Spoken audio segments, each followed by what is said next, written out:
Welcome back to my channel. তো আজ আমি তোমাদের সাথে শেয়ার করবো বেগুনের একটা দারুণ রেসিপি। তো এর নাম হচ্ছে বেগুন বাহারি। নামও যেমন সুন্দর, খেতেও কিন্তু দারুণ সুন্দর হয়। তো এর জন্য কী লাগছে চলো দেখে নেওয়া যাক। যদি ভালো লাগে তো প্লিজ লাইক অ্যান্ড সাবস্ক্রাইব করতে ভুলো না। পাশে যে বেল আইকনটা আছে সেটাও প্রেস করে দিও তাহলে নতুন নতুন রেসিপি পাওয়ার জন্য। তো আমি দেখো থালায় নিয়ে নিয়েছি, আমি বেগুনগুলো লম্বা লম্বা করে কেটে নিয়েছি। তোমাদের কাছে যদি লম্বা বেগুন থাকে তোমরা সেগুলো নিতে পারো।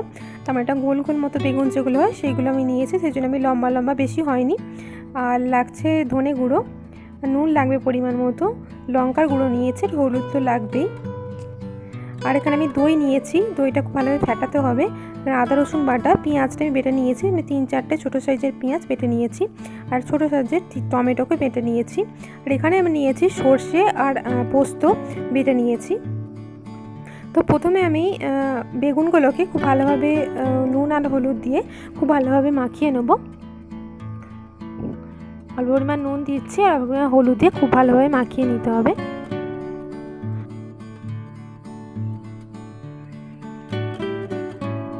দেখো আমি বেগুনগুলো খুব ভালোভাবে মাখিয়ে নিয়েছিলাম। তো আমি তেলটা হালকা গরম হয়েছে, আমি বেগুনগুলো একটা একটা করে দিয়ে দেবো, দিয়ে হালকা হালকা করে ভেজে নেবো। আমি সর্ষে পোস্তর পরিমাণটা বলে দিচ্ছি। সর্ষেটা খুব কম পরিমাণে নিয়েছি আমি, পোস্তটা আমি 3 চামচ মতো পোস্ত নিয়েছি, আর আমি সর্ষে নিয়েছি খুবই অল্প, 1 চামচ মতো আমি সর্ষে নিয়েছি। দুটোটা আমি খুব ভালোভাবে পেস্ট করে নিয়েছি। তো সর্ষেটা খুব অল্প পরিমাণে দিও, নাহলে আবার তেঁতো হয়ে যাবে। তো এই বেগুনগুলো আমি দিয়ে ভাজতে দিয়ে দিলাম। তো দেখো বেগুনগুলো আমার মোটামুটি ভাজা হয়ে গেছে। আর আমি রান্নাটা সাদা তেলে করছি, তোমরা চাইলে সর্ষের তেলেও করতে পারো। আমি রান্নাটা সাদা তেলেই করছি। তো আমি বেগুনগুলো তুলে নিচ্ছি।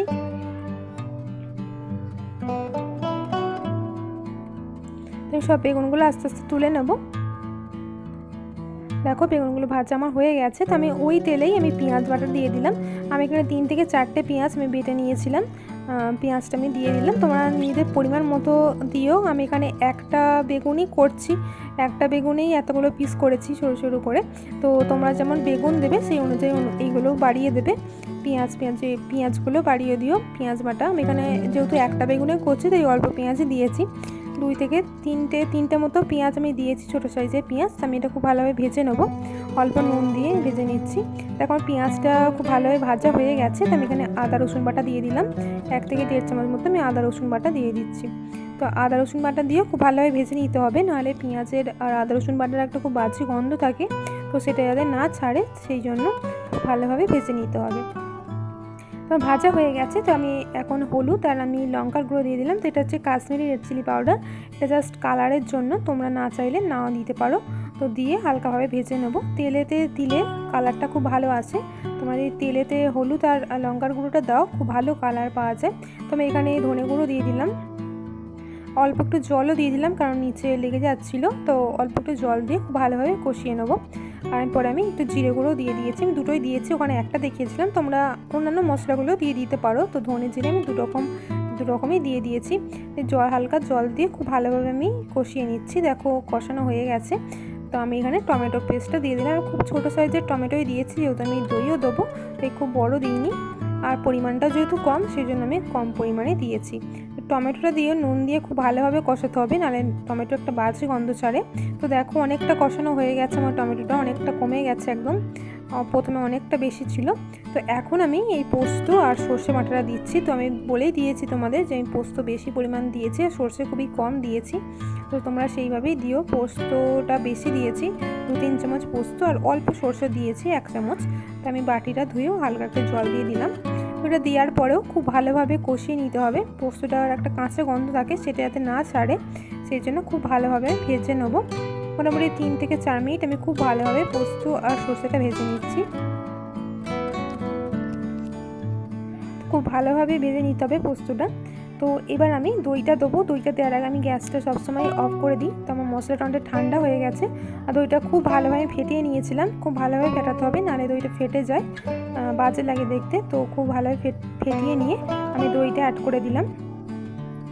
তো দইটা দেওয়ার পর খুব ভালোভাবে মিশিয়ে নিচ্ছি মশলার সাথে। আমি এখনও গ্যাসটা অন করিনি, গ্যাসটা আমার এখনও অফই আছে। খুব ভালোভাবে আগে মশলার সাথে মিশিয়ে নেবো। তো দিয়ে আমি গ্যাসটা অন করে দিয়েছি। তো গ্যাসটা অন করার পর মোটামুটি 3-4 মিনিট আমি একটুখানি দইয়ের সাথে মশলাগুলো কষিয়ে নেবো খুব ভালোভাবে। তো দেখো দইয়ের সাথে খুব মশলাগুলো খুব ভালোভাবে কষানো হয়ে গেছে। তো এখন আমি বেগুনগুলো অ্যাড করে দিচ্ছি। যেহেতু আমার ছোটো ছোটো বেগুন ছিল গোল গোল, তাই আমি একটু লম্বা লম্বা করে কাটার চেষ্টা করেছি। লম্বা লম্বা যে বেগুনগুলো হয় সেইগুলো তোমরা দিলে কিন্তু আরও ভালো দেখতে লাগে। খেতে তো একই রকম লাগে, কিন্তু দেখতে একটু ভালো লাগে।